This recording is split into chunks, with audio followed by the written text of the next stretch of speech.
Bwana Yesu asifiwe. Kwa majina naitwa Steven Nyota. Nimeokoka, Yesu ni Bwana. Na ngoja wakati ule ambapo Yesu ataikujia kanisa yake. Na nina imani ya kwamba na mimi nitakuwa mmoja wapo. Bwana Yesu asifiwe sana, ama mmoja wao. Sasa leo ningependa niwe na topic tu nzuri ambao nitaifundisha. Nataka nifundishe kuhusiana na kimbali na nafasi itokanao kwa kufunga na kuomba. Ndio topic ambayo nitakuwa naifundisha. Itakuwa na sehemu tu kama 4 kama sio 5. Sehemu ya kwanza mpaka ya 4 kama sio ya 5. Bwana Yesu asifiwe sana. Ningependa unipe masikio yako vizuri sana, kwa sababu kuna kila mtu anahitaji kibali kwenye eneo fulani, kwenye eneo lolote lile. Bwana Yesu asifiwe sana. Lakini pia najua kuna nafasi ambao unaipenda sana ili uimiliki kama mwanadamu. Maana kuna majibu mengine huwa yanajibiwa na nafasi ambao unaingia. Kuna majibu mengine ya maombi ambayo yanajibiwa baada ya kuwa umepata kibali. Sasa kumbe kuna kibali ambacho huwa kinapatikana kupitia kwa kufunga na kuomba. Lakini pia kuna nafasi ambayo mtu ataimiliki baada ya kuwa amefunga na kuomba. Leo ningependa nifundishe kutoka kwa kitabu cha Esther.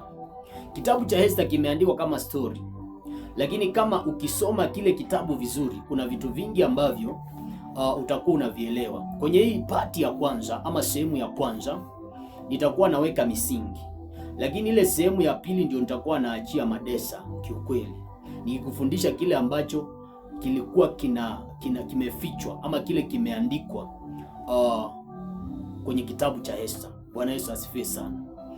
Kwenye kile kitabu cha Esther mlango wa kwanza pale, nataka nielezee kama story kwanza, kwa sababu kwenye sehemu ya kwanza nimesema kwamba nitakuwa naweka misingi.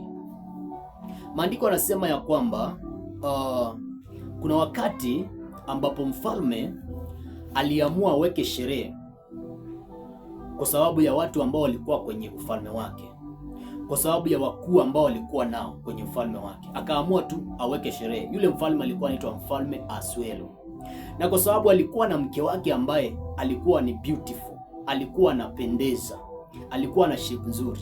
Maandiko yanasema ya kwamba akasema yule mke wake ajiandae vizuri ili akuje kujionyesha kwa wakuu, au akuje kuonyesha ukuu wake, akuje kuonyesha vile ambavyo yeye ni mrembo. Lakini Vashti kwa sababu alikuwa anajua yeye ni mrembo, akaingiwa na kiburi. Maandiko yanasema ya kwamba akakataa kwenda. Kuna watu hata leo hii ili neno linawafaa sana. Baada ya kuwa umeelewa kwamba wewe ni mrembo, roho ya kiburi ikakuingia, ukaruhusu shetani akaingiza roho ya kiburi ndani yako. Baada ya kujua kwamba wewe ni kijana ambaye ni handsome, ukaingiwa na roho ya kiburi. Wasichana wanakuja ambao wangependa muingie nao kwenye mahusiano, na ni wasichana ambao ni msichana ambaye ni ubafu wako, lakini unaingiwa na roho ya kiburi. Bwana Yesu asifiwe sana. Kwa hivyo mara nyingi kiburi kikimuingia mwanaume ambaye ni handsome ama mwanamke ambaye ni beautiful, kile ambacho kinatokeanga ni kwamba ndoa hiyo inakuanga karibu katika kuvunjika. Kwa hivyo shetani akitaka kuvunja ndoa mara nyingi huwa anaingizanga kiburi kati ya mtu mmoja ambaye yuko kwenye ndoa. Sasa maandiko yanasema kwamba Vashti mke wa mfalme akakataa kuja kabisa, akagoma kuja. Wale waliokuwa kwenye utawala wakamshauri mfalme, wakamwambia jambo hili ambao mke wako amefanya alija kudhuru wewe mwenyewe, lakini limetudhuru sisi hata wanaume ambao tuko kwenye utawala wako, maana wanawake wetu wote watakuwa wanatuonyesha kiburi hivyo hivyo. Sasa wakaanza kumshauri, wakamwambia huyu mwanamke mwache na tukutafutie mwanamke mwingine. Utatafutiwa mwanamke mwingine ambaye ni mrembo. Sasa wakati ule ujue kwamba Nebukadneza alikuwa amechukua Waisraeli akawapeleka kwenye nchi ya utumwa, kwenye nchi ya Babeli. Na alipowapeleka kule, mmojawapo ambaye alikuwa hapo ni Danieli, mwingine ni akina Mordekai. Sasa Mordekai hapa ndio niko, kwa sababu Mordekai ndiye alikuwa kwa wakati wa Mfalme Ahasuero. Bwana Yesu asifiwe sana. Hapa kwa Mordekai ndio nasimama. Mordekai, maandiko anasema ya kwamba baada ya kuwa amechukuliwa utumwa, akamchukua msichana mmoja ambaye alikuwa anaitwa Esther. Esther alikuwa ni yatima, alikuwa na mama ana baba, lakini Mordekai walikuwa na uhusiano wa karibu na Esther, maana Esther alikuwa ni mpinti wa mjomba wa Mordekai. Ina maana walikuwa makazi wakiwa wawili. Akaangalia akaona huyu msichana kama nikimwacha tu atakuwa na maisha magumu sana, kwa hivyo akamchukua kama mtoto wake, lakini they were cousins. Akamchukua. Bwana Yesu asifiwe sana. Maandiko yanasema Esther alikuwa anaitwa Adasa. Adasa ni nini? Adasa ukiangalia kwenye dictionary yako, Adasa inamaanisha manugato, ama kwenye kamusi yako. Kwa hivyo ile jina ya Esther ilikuwa inamaanisha manukato. Sasa mfalme hapa ameshauriwa, akaambiwa ya kwamba tafuta mke mwingine, lakini kati ya wanawake ambao walikuwa wanatafutwa ili mfalme achangue mmoja kati yao, mmoja alikuwa hapo Esther. Na Esther ako na jina inaitwa Adasa, ina maana manukato. Maandiko yanasema Esther akapata kimbali mbele ya mfalme, akawa mke wa mfalme. Lakini ukiangalia kitu kimoja ambacho kilifanya Esther awe mke wa mfalme ni kwa sababu ya jina lake. Unapoita watoto wako majina, lazima uangalie si utamu wa jina tu, lakini maana ya jina. Maana jina ina uwezo wa kumfanikisha mtoto wako. Ndio maana maandiko yanasema ya kwamba heri jina nzuri kuliko mali mingi. Ndani ya jina kuna kuanga na utajiri wa mtu, kuna kuanga na mafanikio ya mtu. Mama na baba wa Esther baada ya kuwa hawaja kufa, wakaagisha wamempea mtoto wao jina zuri. Manukato unaweza ukayaficha baada ya kuwa umejipaka, lakini hauwezi ukamficha mtu aliyejipaka manukato.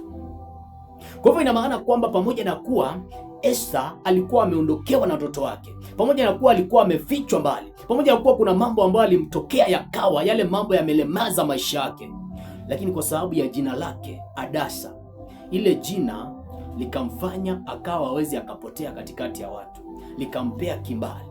Bwana Yesu asifiwe sana. Kwa hivyo kimbali cha Esther, pamoja na kuwa alifunga, lakini alikuwa na jina. Kule kuingia kwenye nafasi ya kuwa mke wa mfalme, aliingia kwenye ile nafasi kwa sababu alikuwa anapendeza, alikuwa ni beautiful, lakini pia alikuwa na jina ambalo lilikuwa linamsupport. Bwana Yesu asifiwe sana. Unapojiita jina, ni vizuri ukaangalia hili jina limebeba nini, litakupea nini. Ndio maana utaona kwamba Isaka alipomuita mtoto wake Yakobo jina, hakuzingatia mbingu inasema nini kuhusiana jina ya huyu mtoto. Ndio maana unaona anamuita Yakobo, akawa mwizi kwenye maisha yake yote. Akaenda kwa Labani akaiba, akamwimbia ndugu yake uzaliwa wa kwanza. Bwana Yesu asifiwe sana. Kwa sababu ya jina aliyopewa. Lakini anakuja anakutana na malaika baadaye. Maandiko yanasema ya kwamba alikuwa ni malaika wa zamu. Yakobo akamkamata yule malaika akamwambia, sitakuachia mpaka unibariki. Kile ambacho alichopewa, alipewa jina. Akaulizwa kwanza, unaitwa nani? Akasema mimi naitwa Yakobo. Ile jina Yakobo inamaanisha mwizi. Kwa hivyo ndio apate kitu chochote ilikuwa ni lazima aibie mtu. Bwana Yesu asifiwe sana. Malaika akamwambia, kuanzia leo hii hautaitwa Yakobo, utaitwa Israeli.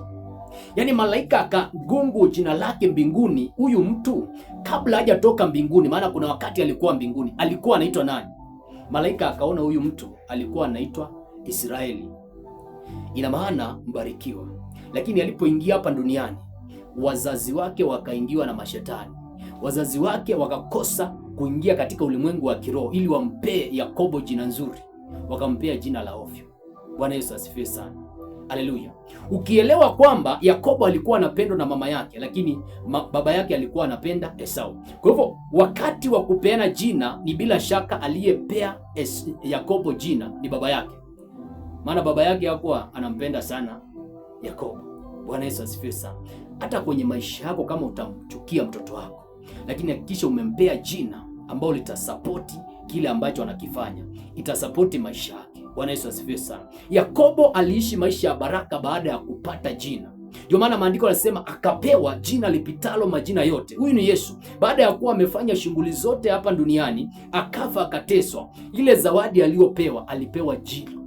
Alipewa jina. Maandiko yanasema akapewa jina lipitalo majina yote. Kwa hili jina kila goti litapigwa, na vitu vyote vya duniani na mbinguni, na kila ulimi utakiri kwamba Yesu Kristo ni Bwana. Tuungane kwenye sehemu ambayo inafuata, ndio nifundishe na zaidi.